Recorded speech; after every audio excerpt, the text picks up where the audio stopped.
ನಮ್ಮ ಪ್ರತಿನಿಧಿ ಲೈವ್ನಲ್ಲಿ ಜಾಯಿನ್ ಆಗಿದ್ದಾರೆ.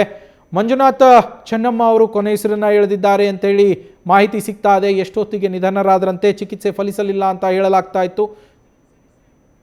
ಮಂಜುನಾಥ್,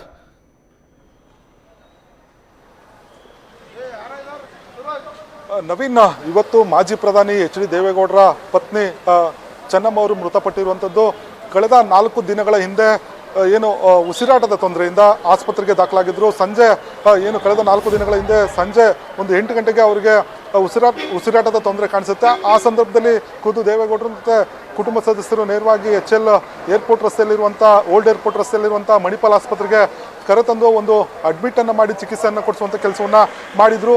ಬದಲಿಗೆ ಒಂದು ಚೇತರಿಕೆಯನ್ನು ಅವರ ಆರೋಗ್ಯದಲ್ಲಿ ಕಾಣಿಸುವಂಥ ಸಾಧ್ಯತೆ ಇದೆ ಅನ್ನೋ ಒಂದು ಮಾಹಿತಿಗಳು ಕೂಡ ಇತ್ತು. ಆದರೆ ನೆನ್ನೆ ಕೂಡ ಒಂದು ಪರಿಸ್ಥಿತಿ ಗಂಭೀರ ಆಗಿತ್ತು. ಹೀಗಾಗಿ ನಿನ್ನೆ ಕುಟುಂಬ ಸದಸ್ಯರೆಲ್ಲರೂ ಕೂಡ ಆಸ್ಪತ್ರೆಗೆ ಭೇಟಿ ನೀಡಿ ಈ ಒಂದು ಆರೋಗ್ಯದ ಬಗ್ಗೆ ವಿಚಾರಿಸಿದ್ರು. ಜೊತೆಗೆ ಸಾಕಷ್ಟು ಕಣ್ಣೀರನ್ನು ಕೂಡ ಹಾಕಿರುವಂಥ ಘಟನೆಗಳು ಕೂಡ ನಡೆದಿತ್ತು. ಅದರಲ್ಲೂ ಕೂಡ ಕೇಂದ್ರ ಸಚಿವ ಕುಮಾರಸ್ವಾಮಿ ಅವರು ತಮ್ಮ ತಾಯಿಯ ಆರೋಗ್ಯವನ್ನು ಕಂಡು ಮನಗೊಂಡು ಬಹಳ ನೋವಿನಿಂದ ಒಂದು ಅಳುವಂಥ ಕೆಲಸವನ್ನು ಮಾಡಿದ್ರು. ಜೊತೆಗೆ ದೇವೇಗೌಡರು ಕೂಡ ನಿನ್ನೆ ತಡರಾತ್ರಿ ಕಣ್ಣೀರು ಹಾಕುವಂಥ ಕೆಲಸವನ್ನು ಮಾಡಿದರು. ಇವತ್ತು ಬೆಳಗ್ಗೆಯಿಂದಲೂ ಕೂಡ ಆರೋಗ್ಯದಲ್ಲಿ ಚೇತರಿಕೆ ಇದೆ ಅನ್ನೋ ಮಾತನ್ನು ವೈದ್ಯರು ಇಲ್ಲಿನ ಸತ್ಯನಾರಾಯಣ್ ಮೈಸೂರು ಡಾಕ್ಟರ್ ಅವರು ಕೂಡ ಹೇಳಿದರು. ಆದರೆ ಈಗ ಸಂಜೆ 4 ಗಂಟೆ ಸುಮಾರಿಗೆ ಒಂದು ಮ್ಯಾಸಿವ್ ಹಾರ್ಟ್ ಅಟ್ಯಾಕ್ ಆಗಿದೆ. ಹಾಗಾಗಿ ಅವರು ಮೃತಪಟ್ಟಿದ್ದಾರೆ ಅನ್ನೋ ಒಂದು ಮಾಹಿತಿ ಈಗ ಲಭ್ಯ ಆಗಿರುವಂಥದ್ದು. ಆ ಮುಖಾಂತರ ಕಳೆದ 4 ದಿನಗಳಿಂದ ಕೂಡ ಚಿಕಿತ್ಸೆ ವೈದ್ಯರು ಚಿಕಿತ್ಸೆ ನೀಡಿದ್ರು ಕೂಡ ಯಾವುದೇ ಒಂದು ಚೇತರಿಕೆ ಕಾಣದೆ ಅವರು ಈಗ ಮೃತಪಟ್ಟಿದ್ದಾರೆ ಅನ್ನೋ ಒಂದು ಮಾಹಿತಿ ಕೂಡ ಲಭ್ಯ ಆಗಿರುವಂಥದ್ದು. ಈಗಾಗಲೇ ಕೇಂದ್ರ ಸಚಿವರಾಗಿರುವಂಥ ಕುಮಾರಸ್ವಾಮಿ ಅವರು ಆಸ್ಪತ್ರೆಗೆ ಧಾವಿಸಿದ್ದಾರೆ. ಜೊತೆಗೆ ಕಳೆದ 1 ಗಂಟೆ ಹಿಂದೆಲೇ ಮಾಜಿ ಪ್ರಧಾನಿ ಎಚ್.ಡಿ. ದೇವೇಗೌಡರು ಕೂಡ ಆಸ್ಪತ್ರೆಗೆ ಆಗಮಿಸಿದ್ರು. ಜೊತೆಗೆ ಅವರ ಪುತ್ರಿಯರಾದಂಥ ಅನಸೂಯ ಜೊತೆಗೆ ಶೈಲೇಜ್ ಅವರು ಕೂಡ ಆಸ್ಪತ್ರೆ ಇದ್ದು ಅವರ ತಾಯಿ ಆರೋಗ್ಯವನ್ನು ಕೂಡ ವಿಚಾರಿಸ್ತಾ ಇದ್ರು. ಆದರೆ ಈಗ ಮೃತಪಟ್ಟಿದ್ದಾರೆ ಅನ್ನೋ ಒಂದು ಮಾಹಿತಿ ಕೂಡ ಲಭ್ಯ ಆದ ಕೂಡಲೇ ನೇರವಾಗಿ ಅವರೆಲ್ಲರೂ ಕೂಡ ಆಸ್ಪತ್ರೆಗೆ ಧಾವಿಸಿದ್ದಾರೆ. ಜೊತೆಗೆ ನಿಖಿಲ್ ಕುಮಾರಸ್ವಾಮಿ ಆಗಿರ್ಬೋದು, ಜೊತೆಗೆ ಕುಟುಂಬ ಇತರ ಸದಸ್ಯರು ಕೂಡ ಈಗಾಗಲೇ ಮಾಹಿತಿಯನ್ನು ಕೊಡಲಾಗಿದೆ. ಅವರೆಲ್ಲರೂ ಕೂಡ ಬರ್ತಾ ಇರುವಂಥದ್ದು. ಇನ್ನು ಎಚ್ ಡಿ ರೇವಣ್ಣ ಕೂಡ ಹಾಸನಕ್ಕೆ ತೆರಳಿದ್ರು, ಹೊಳೆನರಸೀಪುರದಲ್ಲಿದ್ದರು. ಹಾಗಾಗಿ ಅವರು ಕೂಡ ಈ ಒಂದು ಮಾಹಿತಿ ಲಭ್ಯ ಆದ ಕೂಡಲೇ ಅವರು ಕೂಡ ವಾಪಸ್ ಆಗ್ತಿದ್ದಾರೆ. ಅವರು ಕೂಡ ಇನ್ನೇನು ಕೆಲವೇ ಕ್ಷಣಗಳಲ್ಲಿ ಇಲ್ಲಿಗೆ ಭೇಟಿ ನೀಡ್ತಾರೆ ಅನ್ನೋ ಒಂದು ಮಾಹಿತಿ ಇದೆ. ಆದರೆ ಎಲ್ಲರೂ ಕೂಡ ಒಂದು ನಿರೀಕ್ಷೆಯಲ್ಲಿದ್ದರು. ಇವತ್ತು ಸಂಜೆ ಒಳಗಡೆ ಅವರು ಒಂದು ಆರೋಗ್ಯ ಸುಧಾರಿಸುತ್ತೆ, ಅವರು ನಮ್ಮ ಮನೆಗೆ ವಾಪಸ್ ಬರ್ತಾರೆ, ದೇವರು ಅವರ ಆರೋಗ್ಯವನ್ನು ಕಾಪಾಡ್ತಾರೆ, ದೇವರೇ ಕಾಪಾಡಬೇಕು ಅನ್ನೋ ನಿಟ್ಟಿನಲ್ಲಿ ಸಾಕಷ್ಟು ಬೆಳಗ್ಗೆ ಕೂಡ ಕುಮಾರಸ್ವಾಮಿ ಅವರು ದೇವಸ್ಥಾನಕ್ಕೆ ತೆರಳಿ ವಿಶೇಷ ಪೂಜೆಗಳನ್ನು ಕೂಡ ಮಾಡಿರುವಂಥ ಮಾಹಿತಿಗಳು ಕೂಡ ಲಭ್ಯ ಆಗಿರುವಂಥದ್ದು. ಆದರೆ ಈಗ ಈ ಒಂದು ಸುದ್ದಿ ನಿಜಕ್ಕೂ ಕೂಡ ದೇವೇಗೌಡರ ಕುಟುಂಬಕ್ಕೆ ಒಂದು ಶಾಕನ್ನು ಕೊಡುವಂಥ ಕೆಲಸ ಆಗಿರುವಂಥದ್ದು.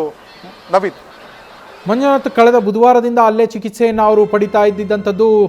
ಇದೀಗ ರೇವಣ್ಣ ಅವರು ಕೂಡ ಇವಾಗ ಬರ್ತಾ ಇದ್ದಾರೆ ಅಂತೇಳಿ ಮಾಹಿತಿ ಇದೆ. ಹಾಗೆ ಬೇರೆ ಗಣ್ಯರು ಕೂಡ ಆಗಮಿಸ್ತಾ ಇದ್ದಾರೆ. ಅಲ್ಲಿ ಮಾಜಿ ಸಂಸದ ಬಸವರಾಜ ಬೊಮ್ಮಾಯಿ ಅವರು ಸೇರಿದಂತೆ, ಸಂಸದ ಬೊಮ್ಮಾಯಿ, ಮಾಜಿ CM ಅವರು ಸೇರಿದಂತೆ ಹಲವು ಗಣ್ಯರು ಕೂಡ ಬರ್ತಾ ಇದ್ದಾರೆ. ಅಲ್ಲಿ ಕುಟುಂಬಸ್ಥರು ಏನು ಮಾಹಿತಿಯನ್ನು ಕೊಡ್ತಾ ಇದ್ದಾರೆ ಮಂಜುನಾಥ್?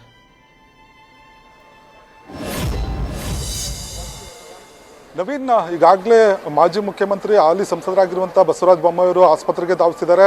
ಜೊತೆಗೆ ಇಡೀ ಕುಟುಂಬ ಸದಸ್ಯರು ಎಲ್ಲರೂ ಕೂಡ, ಅದರಲ್ಲೂ ಕೂಡ ಕುಮಾರಸ್ವಾಮಿ ಅವರು, ನಿಖಿಲ್ ಕುಮಾರಸ್ವಾಮಿ, ಜೊತೆಗೆ ಅನಸೂಯ ಅವರು ಕಳೆದ 4 ದಿನಗಳಿಂದ ಕೂಡ ಆಸ್ಪತ್ರೆಯಲ್ಲಿದ್ದರು. ಜೊತೆಗೆ ದೇವೇಗೌಡರು ಕಳೆದ 1.5 ಗಂಟೆ 2 ಗಂಟೆಗಳ ಸುಮಾರು ಅಂದರೆ ಹಿಂದೆ ಕೂಡ ಆಸ್ಪತ್ರೆಗೆ ಆಗಮಿಸಿದ್ರು. ಆ ಸಂದರ್ಭದಲ್ಲಿ ಅವರು ಕಣ್ಣಿನಲ್ಲಿ ಒಂದು ಕಣ್ಣೀರು ಇಡುವಂಥ ಕೆಲಸಗಳು ಕೂಡ ಆಗಿತ್ತು. ಆದರೆ ಈಗ ಈ ಒಂದು ವೈದ್ಯರು ಬೆಳಗ್ಗೆ ಹೇಳಿದ ಪ್ರಕಾರ ಸಂಜೆ ಒಳಗಡೆ ಮತ್ತಷ್ಟು ಚೇತರಿಕೆ ಆಗುತ್ತೆ ಅನ್ನೋದು ಅವರ ನಿರೀಕ್ಷೆ ಆಗಿತ್ತು. ಆದರೆ ದೇಹದಲ್ಲಿ ಎಲ್ಲ ಅಂಗಾಂಗಗಳು, ಅದು ಹೃದಯ ಆಗಿರ್ಬೋದು, ಕಿಡ್ನಿ, ಜೊತೆಗೆ ಬೇರೆ ಬೇರೆ ಅಂಗಾಂಗಗಳು ಸರಿಯಾದ ಪ್ಯಾರಾಮೀಟರ್ಸಲ್ಲಿ ಇತ್ತು ಅನ್ನೋ ಮಾಹಿತಿಯನ್ನು ಕೂಡ ವೈದ್ಯರು ನೀಡಿದರು.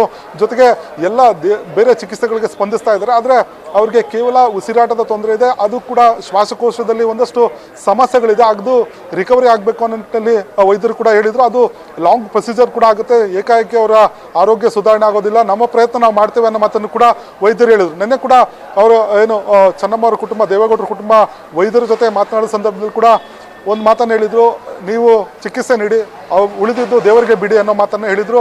ಹಾಗಾಗಿ ವೈದ್ಯರು ಕೂಡ ಒಂದು ಮುಕ್ತವಾದಂಥ ಒಂದು ಚಿಕಿತ್ಸೆ ಕೊಡೋದಕ್ಕೆ ಕುಟುಂಬದಿಂದ ಒಂದು ಈ ರೀತಿಯ ಸಂದೇಶ ಬಂದ ಕೂಡಲೇ ಅವರು ಕೂಡ ಒಂದು ಟ್ರೀಟ್ ಮಾಡುವಂಥ ಕೆಲಸವನ್ನು ನಿರಂತರವಾಗಿ ಮಾಡ್ತಾಯಿದ್ರು. ಆದರೆ ಈಗ ಚಿಕಿತ್ಸೆ ಫಲಕಾರಿ ಆಗದೆ ಅವರು ನಿಧನ ಆಗಿರುವಂಥದ್ದು. ಜೊತೆಗೆ ಎಚ್ ಡಿ ರೇವಣ್ಣ ಅವರು ಹೊಳೆನರಸೀಪುರಕ್ಕೆ ತೆರಳಿದ್ರು, ಅವರು ಕೂಡ ಆಗಮಿಸ್ತಾರೆ. ಇನ್ನೇನು ಕೆಲವೇ ಕ್ಷಣದಲ್ಲಿ ಅವರು ಕೂಡ ಆಗಮಿಸ್ತಾರೆ ಅನ್ನೋ ಮಾಹಿತಿ ಕೂಡ ಲಭ್ಯ ಆಗಿರುವಂಥದ್ದು. ಯಾಕಂದ್ರೆ ಈ ಇಬ್ಬರು ದೇವೇಗೌಡರ ಕುಟುಂಬದಲ್ಲಿ ರೇವಣ್ಣ ಆಗಿರ್ಬೋದು, ಕುಮಾರಸ್ವಾಮಿ ಅವರು ಈ ಒಂದು ಏನು ಅವ್ರ ನಿರ್ಧಾರಗಳು ಬಹಳ ಮುಖ್ಯ ಆಗುತ್ತೆ. ಯಾಕಂದ್ರೆ ಮುಂದಿನ ಪ್ರಕ್ರಿಯೆಗಳು ಯಾವ ರೀತಿ ಮಾಡಬೇಕು ಅನ್ನೋದ್ರ ಬಗ್ಗೆ ನಡೀತಾ ಇದೆ. ಜೊತೆಗೆ ಆಸ್ಪತ್ರೆ ಸಿಬ್ಬಂದಿಗಳು ಕೂಡ ಈಗ ಏನು 4 ಗಂಟೆಗೆ ಮೃತಪಟ್ಟಿದ್ದಾರೆ, ಅದಕ್ಕೆ ಬೇಕಾದಂಥ ಪ್ರಕ್ರಿಯೆಗಳನ್ನು ಕೂಡ ಮಾಡ್ತಾ ಇದ್ದಾರೆ ಅನ್ನೋ ಒಂದು ಮಾಹಿತಿ, ದೇಹ ಹಸ್ತಾಂತರ ಮಾಡಲಿಕ್ಕೆ ಬೇಕಾದಂಥ ಪ್ರಕ್ರಿಯೆಗಳನ್ನು ಮಾಡ್ತಾ ಇದ್ದಾರೆ ಅನ್ನೋ ಒಂದು ಮಾಹಿತಿ ಕೂಡ ಲಭ್ಯ ಆಗಿರುವಂಥದ್ದು. ಇನ್ನೇನು ಕೆಲವೇ ಕ್ಷಣಗಳಲ್ಲಿ ಇದು ಅಧಿಕೃತವಾಗಿ ಘೋಷಣೆ ಮಾಡುವ ಸಾಧ್ಯತೆ ಇರುವಂಥದ್ದು. ಆದರೆ ಆಸ್ಪತ್ರೆಯ ವೈದ್ಯರ ಮೂಲಗಳ ಪ್ರಕಾರ, ಆಸ್ಪತ್ರೆಯ ಮೂಲಗಳ ಪ್ರಕಾರ ಈಗಾಗಲೇ ಮೃತಪಟ್ಟಿದ್ದಾರೆ ಅನ್ನೋ ಒಂದು ಮಾಹಿತಿಯನ್ನ ನೀಡ್ತಾ ಇರುವಂಥದ್ದು. Naveen, thank you Manjunath. News First ನಿರ್ಭೀತಿಯಿಂದ ನಿಮ್ಮ ಪರವಾಗಿ.